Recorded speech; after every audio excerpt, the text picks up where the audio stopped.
Now, we shall start module 4 of this chapter 3.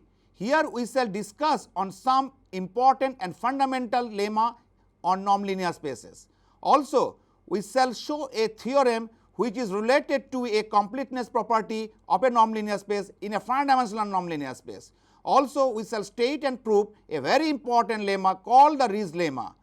Also, we shall show a result with a connection between compactness in a finite dimensional nonlinear space. Now, we shall discuss on module 4 of this chapter 3. The title of this module 4 is some important results on nonlinear spaces and Banach spaces. Now, we shall prove a fundamental lemma which is very important in a nonlinear spaces.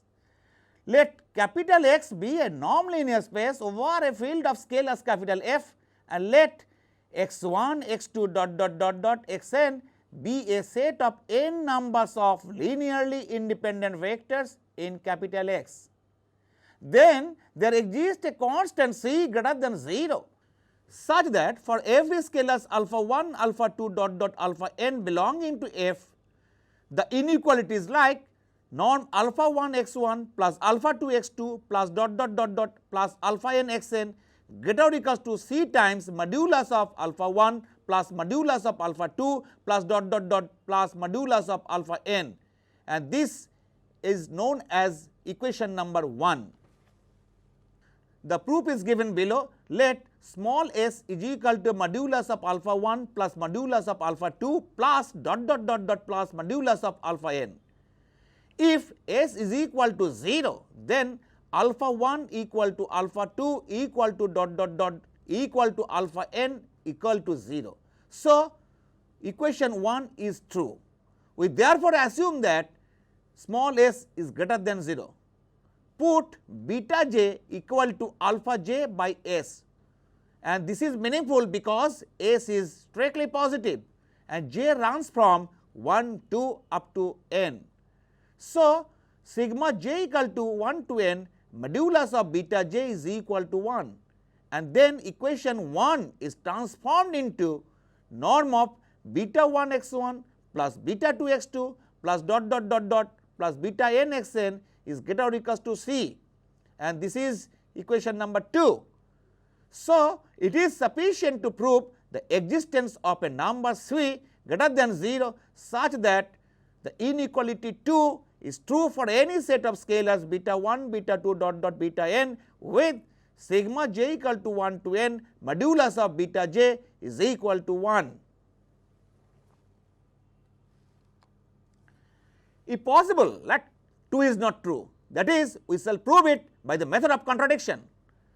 So, there exists a sequence yn where ym is taken as beta 1 m x1 plus beta 2 m x2 plus plus beta nm xn with the condition sigma j equal to 1 to n modulus of beta j m is equal to 1, where m is equal to 1, 2 such that norm of ym tends to 0 as m tends to infinity.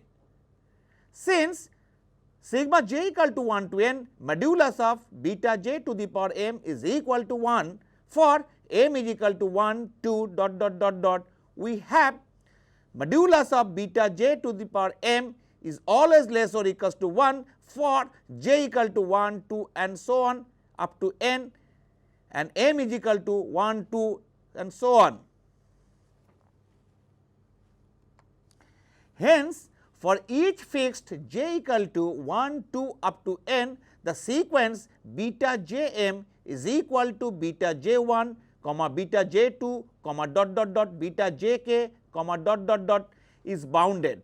So, by Bolzano-Weierstrass theorem, beta 1m, that is sequence beta 1m has a subsequence converging to beta 1 say, and let sequence y1, m denote corresponding subsequence of sequence ym. By the same argument, sequence y1m has a subsequence y2m say, for which corresponding subsequence of scalars beta 2m converging to beta 2 say. This process is continued till we reach at the nth stage.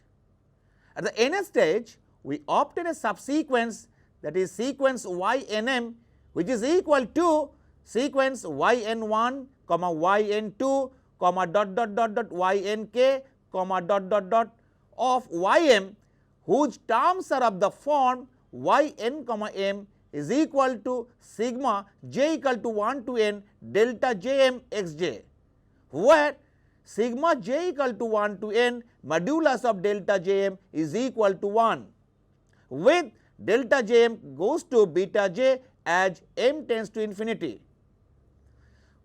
As m tends to infinity, we have yn, m goes to j equal to 1 to n beta j xj, and which is equal to y, say, where sigma j equal to 1 to n modulus of beta j is equal to 1. This implies that not all beta j can be 0 simultaneously, because x1, x2, xn are linearly independent. As a consequence, it follows that y is not equal to 0 vector, that is, y is not equal to theta. Now, yn, m goes to y implies norm of yn, m goes to norm of y as m tends to infinity. As yn, m is a subsequence of ym, that is sequence ym, and norm of ym tends to 0 as m tends to infinity, it follows that norm of yn, m tends to 0 as m tends to infinity, and so norm of y is equal to 0, which implies that y is equal to 0 vector, that is y equal to theta, a contradiction to the fact that y is not equal to 0 vector, and hence 2 is true, that is the equation number 2 is true, and consequently equation number 1 holds. We shall now prove a theorem that is every finite dimensional nonlinear space is complete. The proof looks like this. Let capital X be a finite dimensional nonlinear space over a field of scalars capital F, and let dimension of X is equal to n, that is n numbers of linearly independent vectors in X. Let E1, E2, En be a basis for X.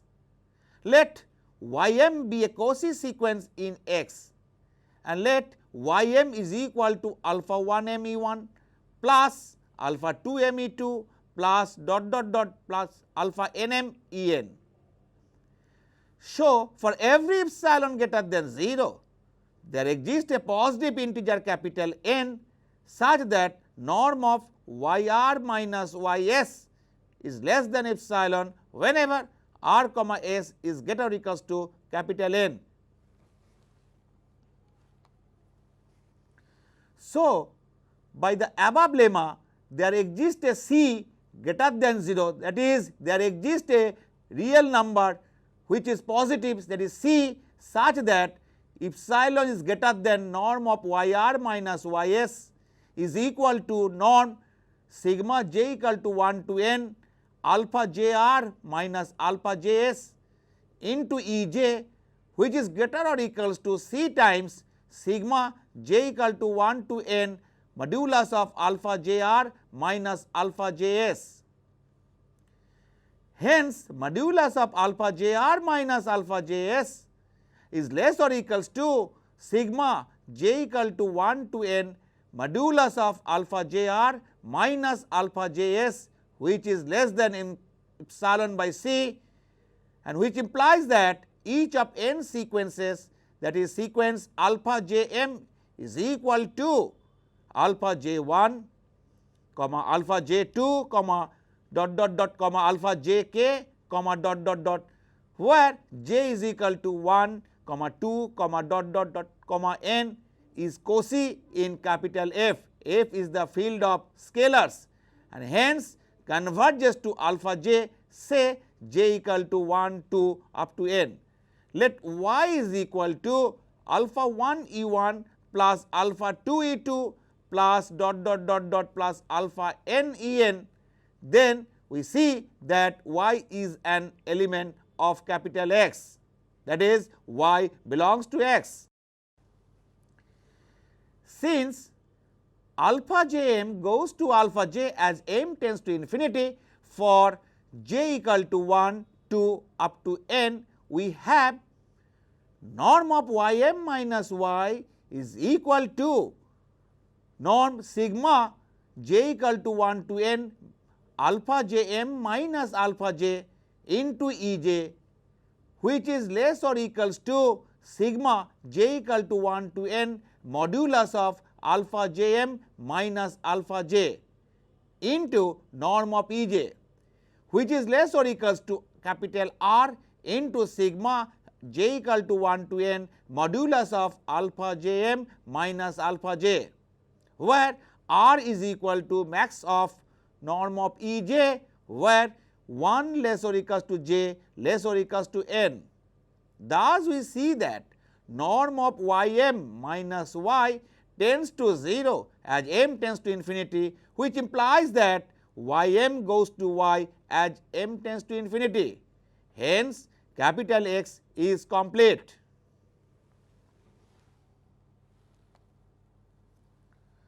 So, we have a corollary that every finite dimensional nonlinear space is closed. Now, let us take a theorem. Let capital X be a finite dimensional nonlinear space, then a subset capital M of X is compact if and only if M is closed and bounded. The proof is given below. Necessary part is obvious. For sufficiency, let capital M is closed and bounded in X. Since X is finite dimensional, we take dimension of X is equal to n, say. Let sequence Xn is taken from capital M. Since capital M is bounded, there exists a k greater than 0 such that norm of Xm is less or equals to k for all m. Let E1, E2 dot dot dot En be a basis for X. Take Xm is equal to xi1m E1 plus xi2m E2 plus dot dot dot dot plus xinm En. So, there exists a c greater than 0 such that k is greater or equals to norm of Xm is equal to norm sigma j equal to 1 to n xi jm Ej, which is greater or equals to c times sigma j equal to 1 to n modulus of xi jm follows by the above lemma.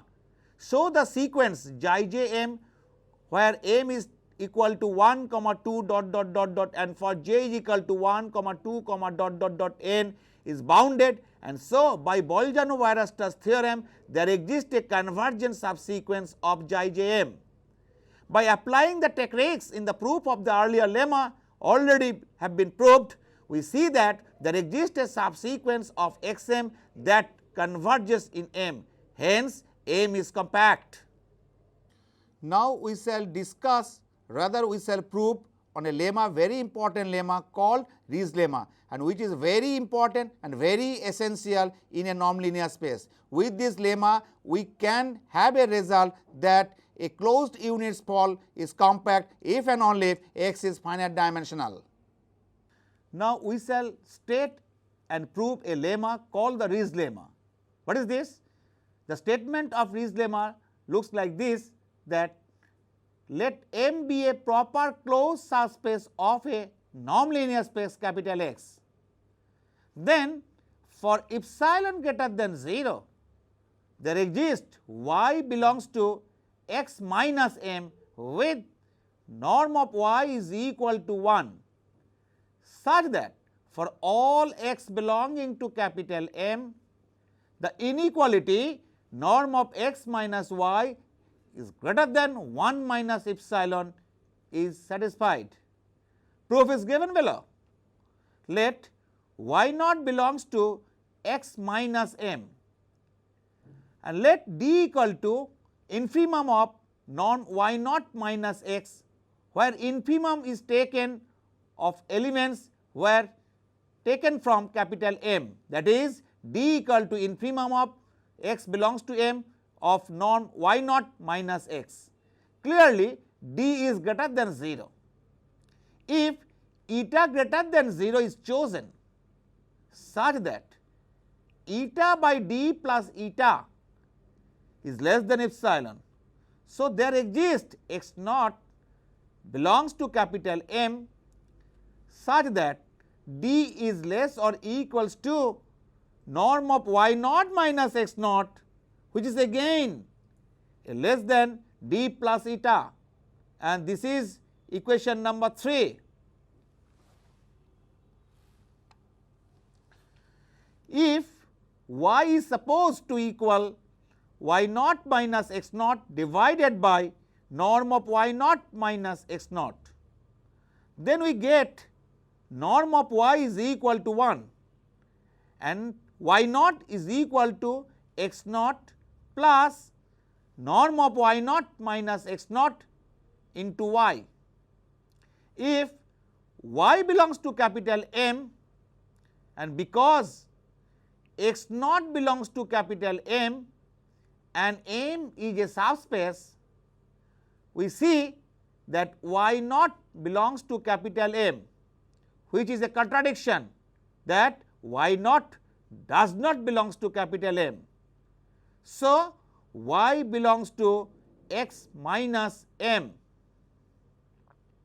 Now, for x belongs to capital M, we have by calculation norm of y minus x is equal to norm y naught minus x naught divided by norm y naught minus x naught minus x is equal to 1 by norm of y naught minus x naught into norm of y naught minus x naught minus x into norm of y naught minus x naught, which is again equal to 1 by norm of y naught minus x naught into norm of y naught minus x dashed, where x dashed equal to x naught plus norm y naught minus x naught into x, which belongs to capital M,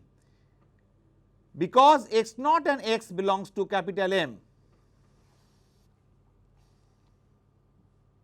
Therefore, norm y minus x greater than 1 by d plus eta into norm of y naught minus x dashed, and it is obtained by equation number 3, which is greater or equals to d by d plus eta by assumption of d is equal to 1 by eta by d plus eta, which is again greater than 1 minus epsilon, and this proves the lemma. Up to this, what we have learnt in this module 4? We have learnt a very important lemma. What is this? Let X be a nonlinear space and let x1, x2, xn be a set of n number of linearly independent vectors in X. Then for every scalars alpha 1, alpha 2 dot alpha n, there exists a constant c greater than 0 such that norm of alpha 1 x1 plus alpha 2 x2 plus dot alpha n xn greater or equals to c times modulus of alpha 1 plus modulus of alpha 2 plus dot plus modulus of alpha n. Also, we have learnt that every finite dimensional nonlinear space is complete. Also, we have shown by corollary that every finite dimensional nonlinear space is closed, because every finite dimensional nonlinear space is complete, and we know that every complete subset of a metric space is always closed. So, every finite dimensional nonlinear space is closed. Also, we have learnt an important lemma, that is Ree's lemma. What is this? That let M be a proper closed subspace of a nonlinear space. Then for every epsilon greater than 0, there exists y belongs to x minus m with norm of y is equal to 1 such that norm of x minus y greater than 1 minus epsilon for all x belongs to M. Now, we shall prove a theorem, that is, the statement of the theorem looks like this, that is, if in a nonlinear space capital X, the closed unit sphere capital S is equal to x belonging to capital X such that norm of x less or equals to 1 is compact, then x is finite dimensional. Proof is this: suppose x is infinite dimensional, that is, we shall prove this theorem by the method of contradiction. Let x1 be an arbitrary element of capital X such that norm of x1 is equal to 1, and let capital M1 be the subspace of X generated by x1. Thus, M1 is a proper subspace of X because capital X is infinite dimensional. But already we have learnt by Ree's lemma that M is closed. So, for epsilon is equal to half, there exists x2 belonging to capital X such that norm of x2 is equal to 1 and norm of x2 minus x1 is greater than half. Let capital M2 be the subspace generated by x1 and x2.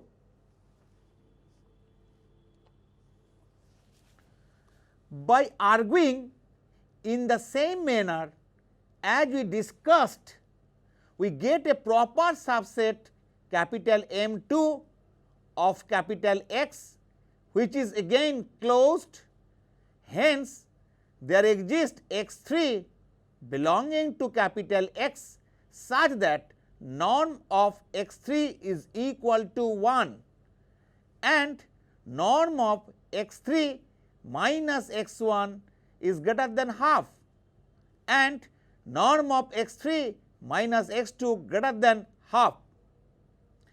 Continuing in this way, we obtain an infinite sequence xn of elements taken from X with norm of xn equal to 1, that is, xn belonging to capital S. What is capital S?